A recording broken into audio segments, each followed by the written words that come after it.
the worst thing that we have ever seen.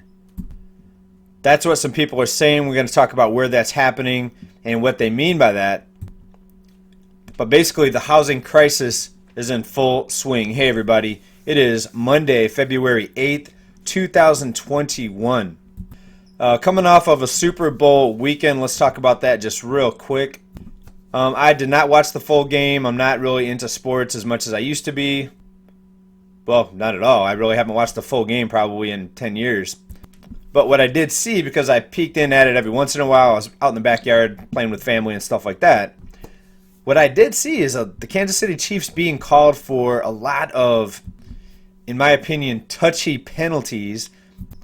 But on the flip side, I would see the Buccaneers receivers get grabbed and pulled and no flags thrown, the ones that I saw. Now, that could have been just by chance. I saw some plays that, may not have reflected what happened during the entire game. And I'm not saying that this was an event that was set up for the Buccaneers to win, but it wouldn't surprise me. Do you guys remember when the Houston Astros, guys and girls, if you're watching sports, girls watch sports, if you remember when the Houston Astros got caught stealing hand signals, right? So these things do happen. I mean, CNN reported it, other mainstream outlets, New York Times reported it. Right, wherever there's money and betting involved, you can bet that there's some underhanded shenanigans happening.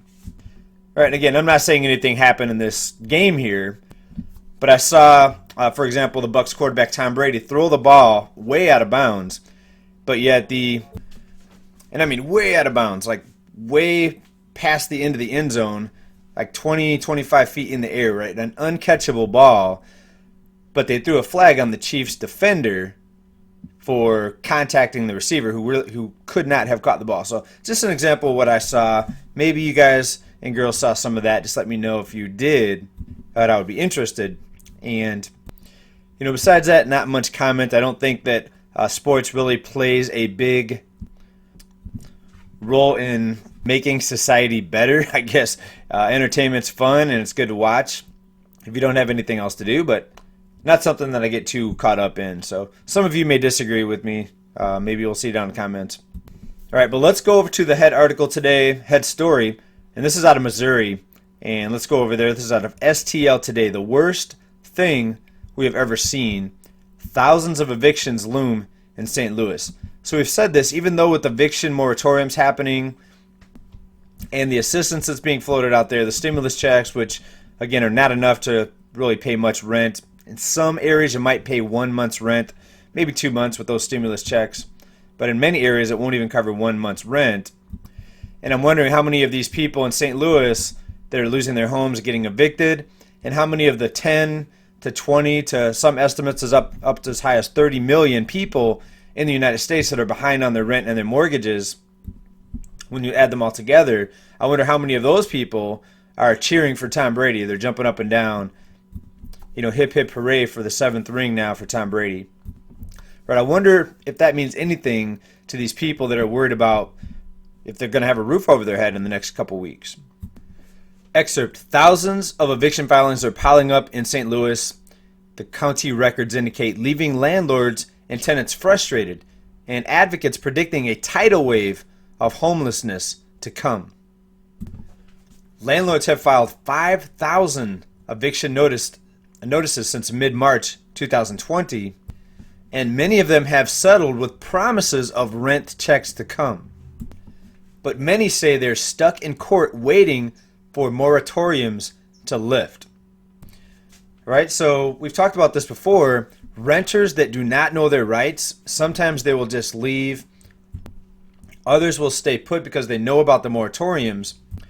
But the landlords are waiting for the moratoriums to lift. And like we've discussed in some other episodes, sometimes these people have to be forcibly removed from their homes. There's eviction SWAT teams that have went in. We reported on that a few weeks ago because of a tenant that refused to leave.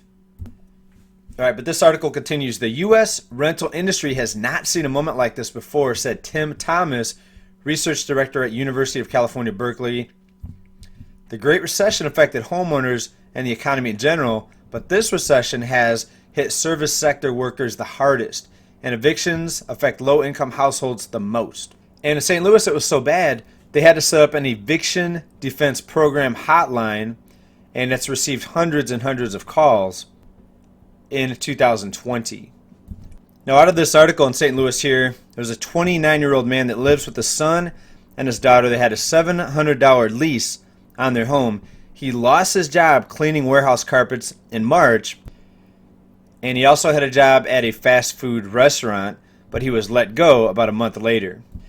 And he hasn't been able to find a job since. He is now $6,000 behind on his rent. His landlord filed to evict him a few months ago.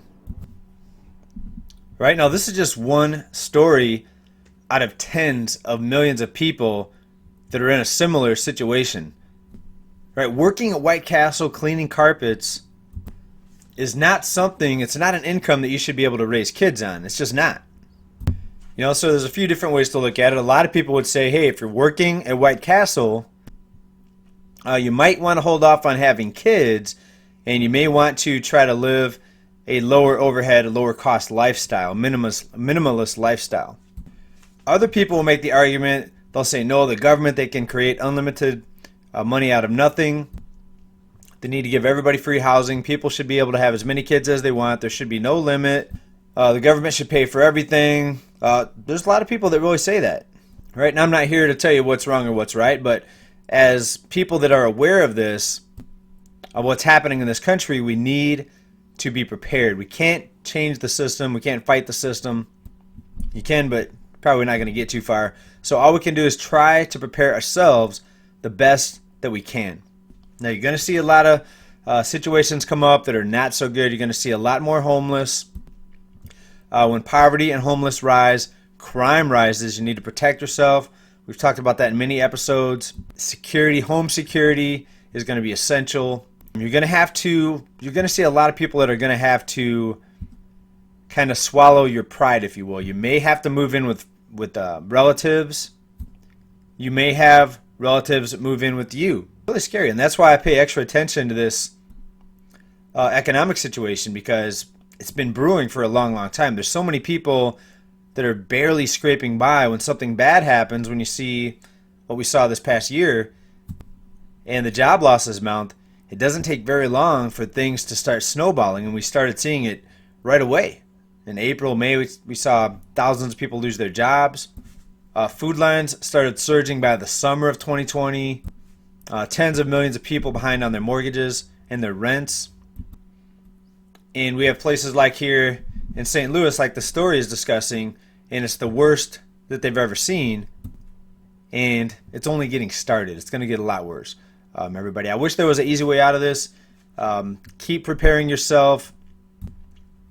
I wouldn't be wasting money at this point. I would not be spending money unnecessarily, because unless there's a miracle that comes in to restructure everything, I don't really see a pain-free way out of this. It's going to be pretty scary, and I think a lot of us in the next few years, and even here in the next few months, we're going to continue to see things that we never thought, that a lot of us never thought we would witness in this country.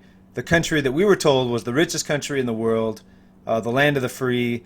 Well, see, all that turned out to be a lie, right? It's the land of the dependents, and the world's largest debtor nation that's lived on an unlimited credit card, and it allowed a lot of people here to live beyond our means. It allowed people to go out and have big families. Even people that worked in fast food, they could have a big family because they just got handouts and payouts for things that they couldn't afford.